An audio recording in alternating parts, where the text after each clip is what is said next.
4.4 Dividends, returns and shareholding for the 2018 financial year.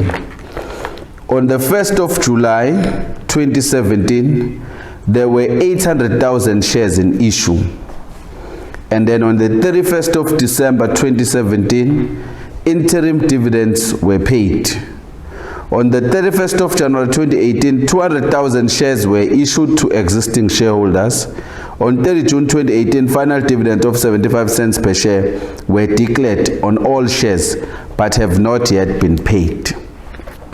Right? 4.4.1 calculate for the 2018 financial year the total interim dividends paid. 4.4.1 we want to calculate the total interim dividends paid. Total interim dividends paid.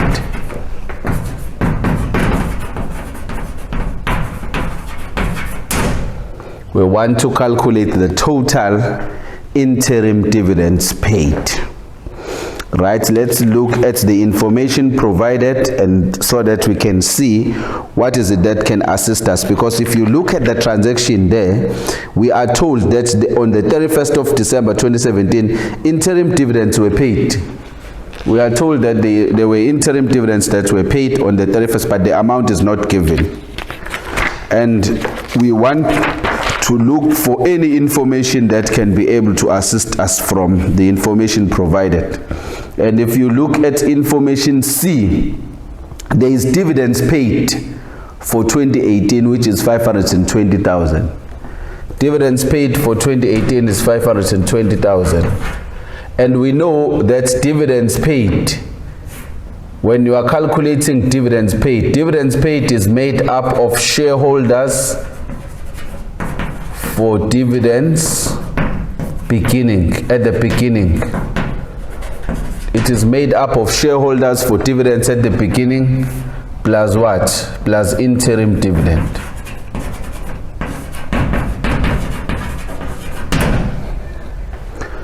We want to calculate the interim dividend. We want only the interim dividend, but what is given is 520,000 in the cash flow statement, and this 520,000 is for dividends paid.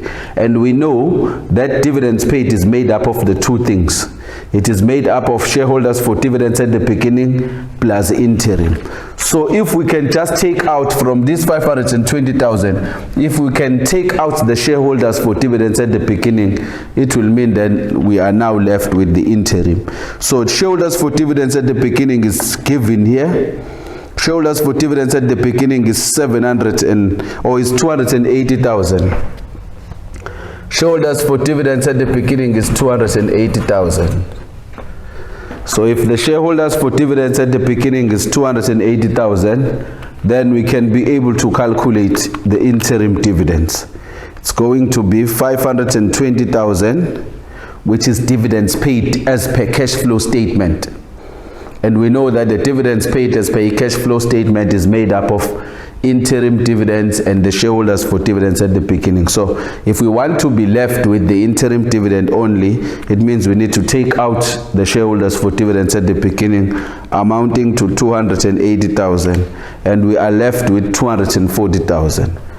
520,000 minus 220, let's make sure that the figures are correct. Dividends paid is 520,000, right? Shareholders for dividends at the beginning is 280,000. So the total dividends is, interim dividends is 240,000. Interim dividends amounts to 240,000. And still on the same question, which is 4.4.1, they now want us to calculate the interim dividend per share. We have calculated the total interim. The total interim is 240,000. So this one will be 4.1A and now 4.4.1B. We want to calculate interim dividends per share. Interim dividends per share. The total dividends is 240,000. That's the total dividends. The total interim. Total interim dividend is 240,000. And this interim dividend was paid. Interim dividend was paid when? Let me check. Interim dividend was paid on the 31st of December 2017, while the total number of shares issued were still 800,000, because on page 13, the second transaction there, it says on the 1st of July 2017 there were 800,000 shares in issue, and then on the 31st of December interim dividends were paid.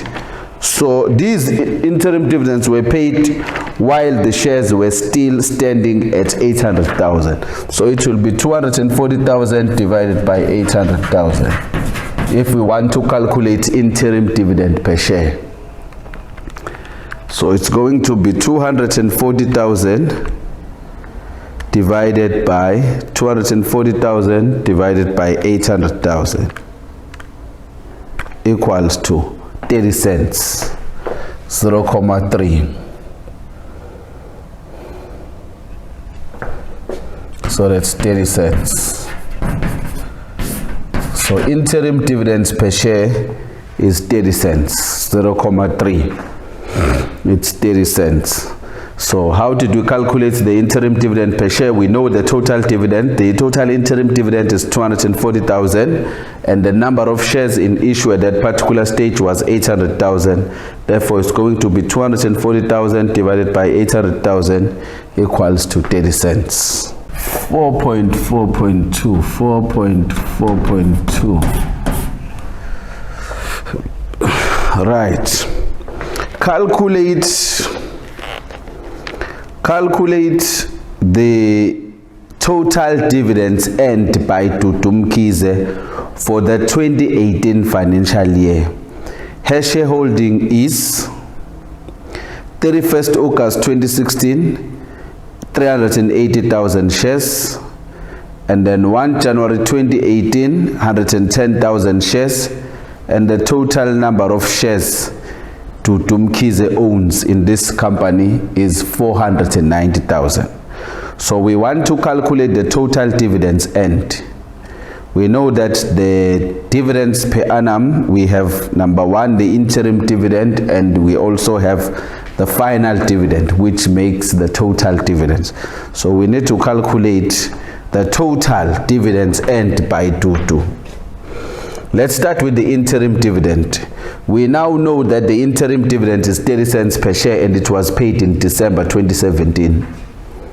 And in December 2017, Tutumkize had 380,000 shares. So the first amount that he got was 30 cents for interim dividend multiplied by 380,000 shares that she owned at that time. So let's multiply 30 cents plus multiply by 380,000 shares. 30 cents multiplied by 380,000 equals 214,000. So that's 114,000 rands. And then the final dividend, we're told that the final dividend is 75 cents. Final dividend is 75 cents. When Tutu now owns at the end, because she purchased another 110,000 shares. So the total number of shares at the end that she owned is 490,000. So the final dividend will be calculated on 490,000 shares. And let's see how much is she going to get. 75 cents multiplied by 490,000 shares equals to 367,500. 367,500. So therefore the total amount she is going to get will be 367,500 plus the interim dividend of 114,000. So the total amount will be 481,500. 481,500. So Tutumkize will get 481,500.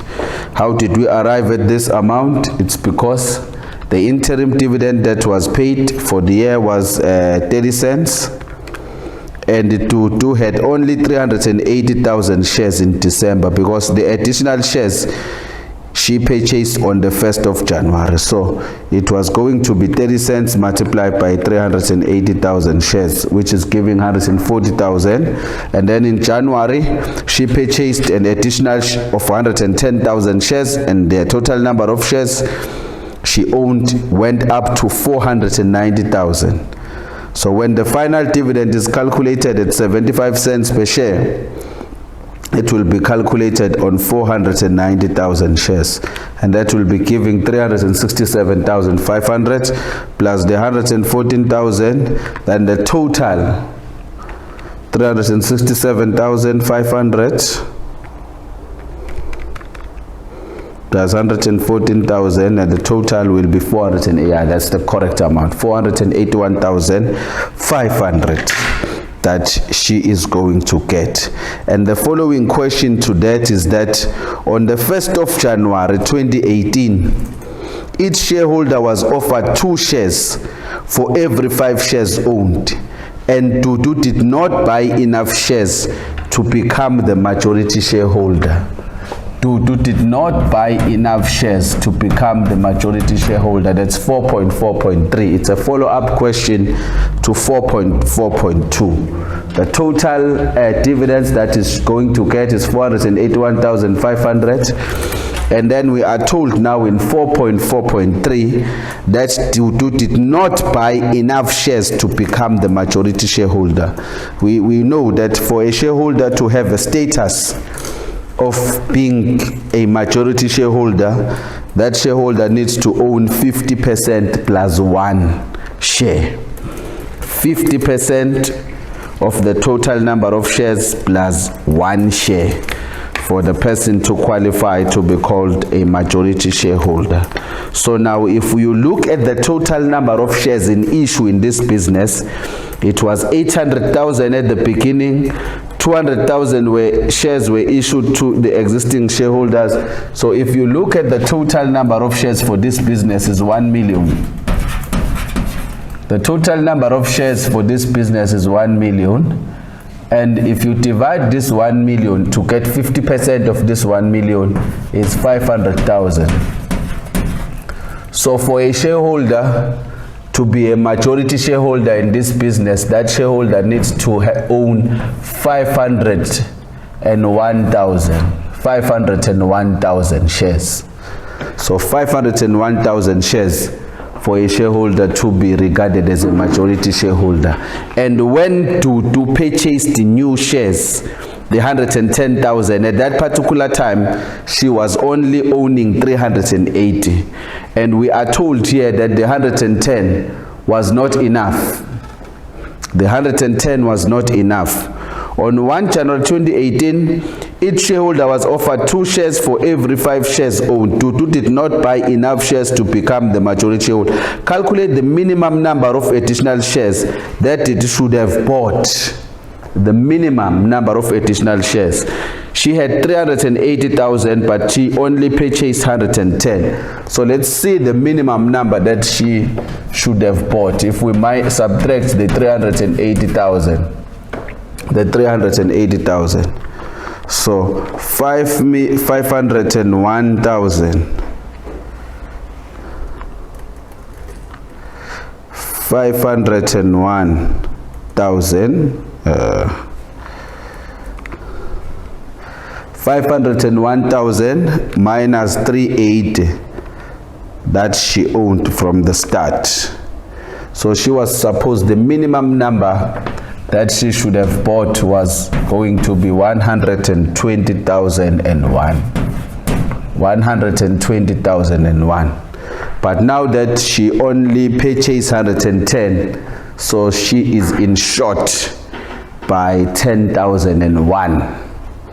So the minimum number that she was supposed to buy in order to get the status of being the majority shareholder was 120,001, but she decided to buy only 110, which is short by 10,001, and as a result she is not yet regarded as a majority shareholder in this business.